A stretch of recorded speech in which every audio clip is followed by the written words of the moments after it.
सोहर गीत लेके आए हैं, कैसा कमेंट करके ज़रूर बताना चाहिए माता जी। बच्चिया ही बैठी न नदिया ता भौजी अरज करई हो हे ननदी काऊ लेबू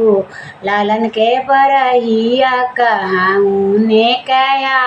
पन हो हे ननदी काऊ लेबू लालन के बरहिया कहाँ ने कया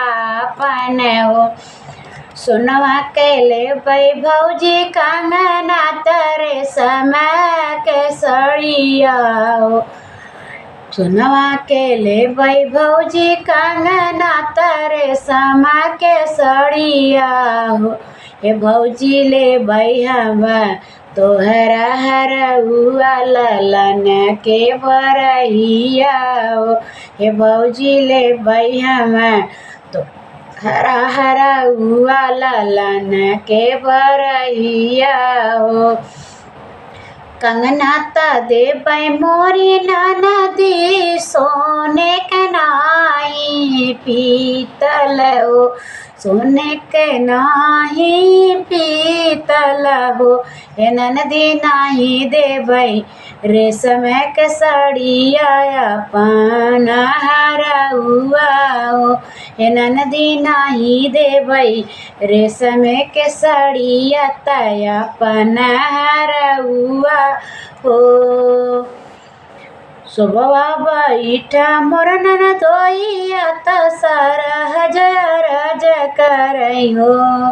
सुबवा ही बैठल ननदोइया त सरहज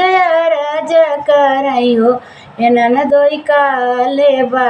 लालन के बरहिया तने कया पन बोलाऊँ ताऊ सरहज बोलायू नहीं जानियू हो सरहज तो हाई सुंदर सुगर तो हाई चलाऊ हमारे संग माई निकले बइयो